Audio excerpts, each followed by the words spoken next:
then also have parking available for Saturday. Correct. Right. Correct. Alleviate some of the congestion in the loop then, because they have parking spots over there.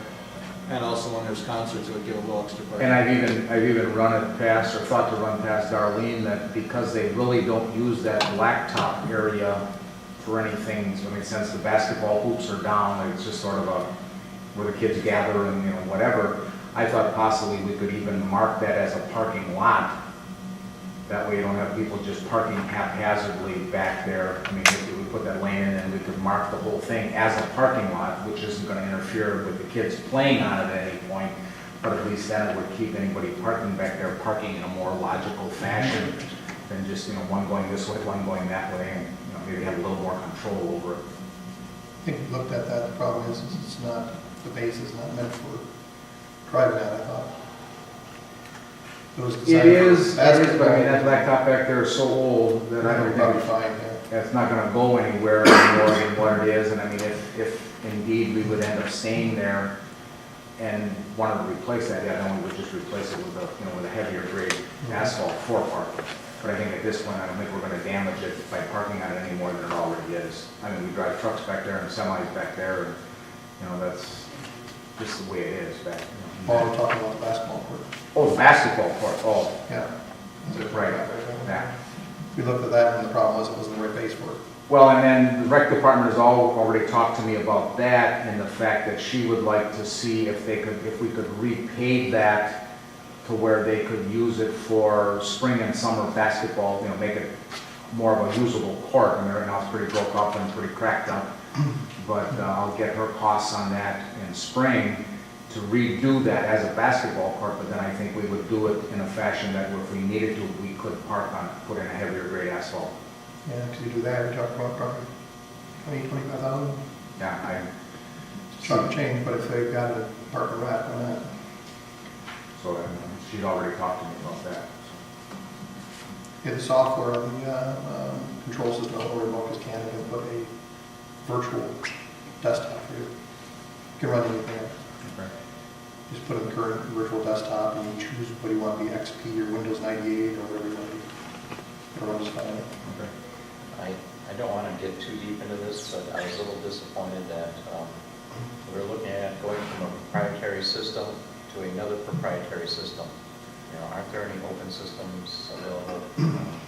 There's a fellow that came in here and was talking about the possibility of looking at controls that are more flexible, open system types controls.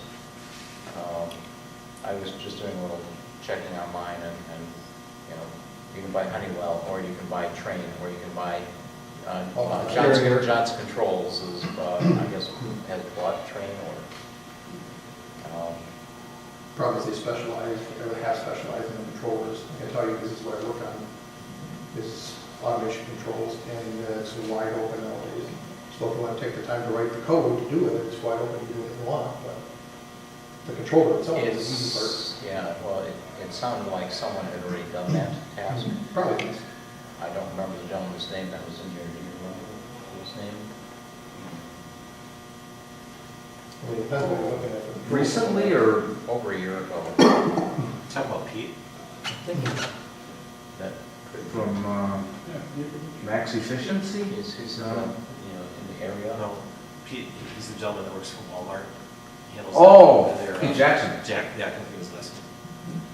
Yeah, I don't know if he installs that or if he's just a service, you know, that can service that kind of stuff. That's what I'm not Yeah, sure. I'm not clear on that either. Yeah, but I know that's what he did for Walmart. He was a service person for all the Walmart stores. Well, But yeah, I can start to look into that, see if there's some kind of an open system, you know. I'm just always opposed to having to be locked into a certain company, and then along with that, you have certain representatives in your area that you have to go with, and then you have to have, you know, them do your service and them do this. Everything has to be geared towards them. Mhm. We can dictate policy as to how much you pay.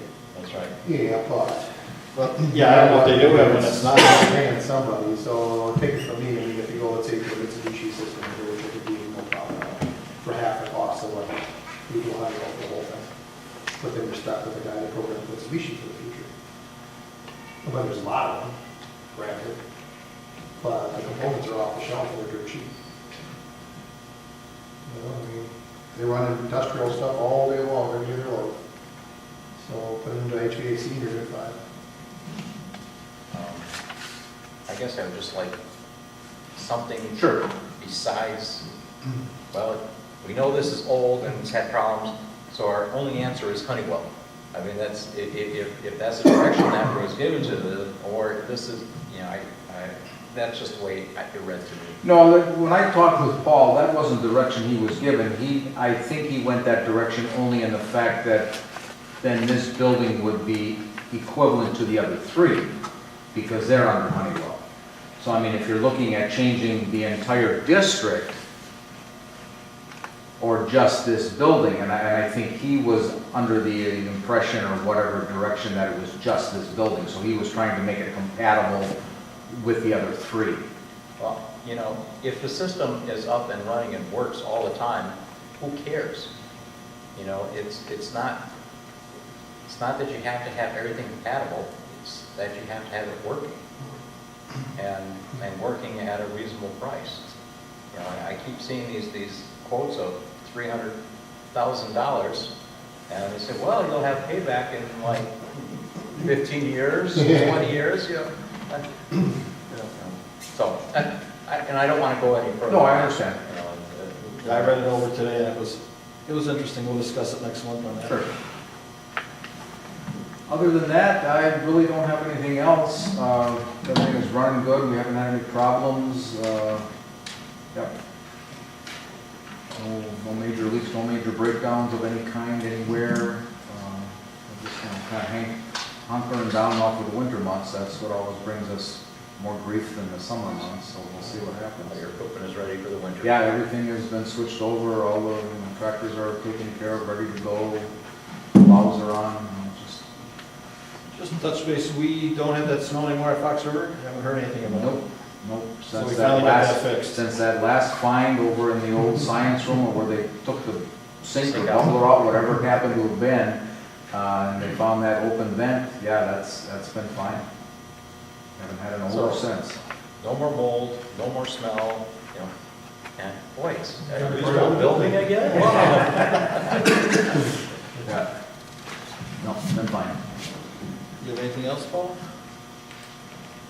Make a motion to adjourn? So moved. Second?